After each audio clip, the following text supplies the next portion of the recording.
Assalamualaikum warahmatullahi wabarakatuh.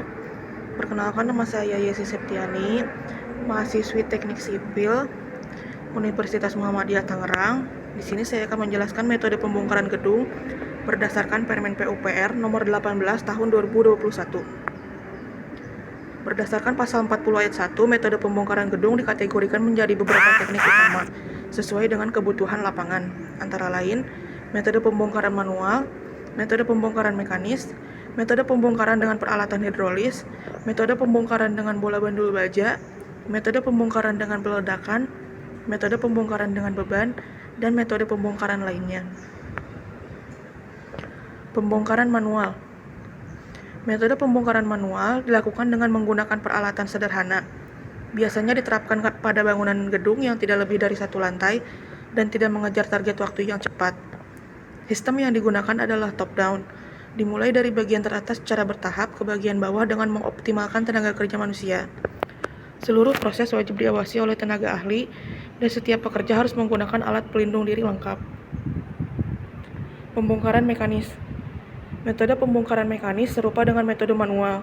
Teknik ini juga menggunakan sistem top-down, namun dengan bantuan mesin mekanis. Metode ini berlaku untuk hampir seluruh golongan bangunan, kecuali bangunan vernakular. Pelaksanaannya dimulai dengan mengangkat mesin ke atap bangunan, lalu membongkar plat, balok anak, dan balok induk secara bertahap. Alat berat akan turun ke lantai berikutnya menggunakan ram setelah kolom interior dibongkar. Pembongkaran hidrolis. Metode pembongkaran hidrolis dilakukan dengan menghancurkan beton dan tulangannya menggunakan hydraulic crusher dengan tangan panjang. Keunggulannya adalah proses pembongkaran bisa dilakukan dari luar bangunan tanpa menghasilkan kebisingan yang tinggi, sehingga sangat cocok untuk bangunan tinggi di area perkotaan. Selama proses, struktur harus dibasahi air untuk meminimalisir debu. Pembongkaran dengan bola bandul baja. Metode bandul baja dilakukan dengan menggunakan kren yang dilengkapi dengan bola baja berat untuk menghancurkan struktur. Teknik ini sangat cocok untuk bangunan yang sudah tidak layak fungsi, silo, atau fasilitas industri lainnya. Secara teknis, dilakukan dengan cara vertical drop atau swing inline.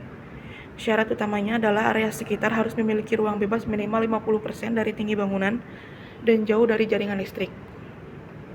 Pembongkaran dengan peledakan. Metode peledakan atau implosion, metode ini adalah yang tercepat untuk meruntuhkan gedung besar. Sebelum pelaksanaan, diperlukan perhitungan matang terkait pelemahan struktur, penempatan bahan peledak, dan perlindungan properti sekitar. Peledakan yang berhasil akan membuat struktur bangunan runtuh ke arah tengah. Karena resikonya, metode ini mewajibkan radius aman minimal 2,5 kali dari tinggi bangunan. Metode dengan beban. Metode dengan beban dilakukan dengan cara memberikan beban yang lebih besar dari beban rencana pada bagian per bagian bangunan.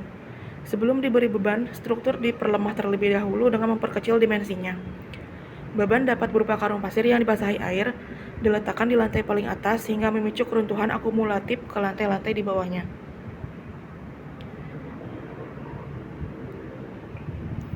Dalam memilih metode pembongkaran, penting untuk mempertimbangkan jenis gedung, keselamatan, dan dampak lingkungan. Setiap metode memiliki keuntungan dan kekurangan yang harus dievaluasi secara cermat untuk hasil yang optimal. Demikian video penjelasan dari saya. Untuk kurang lebihnya mohon maaf. Wassalamualaikum warahmatullahi wabarakatuh.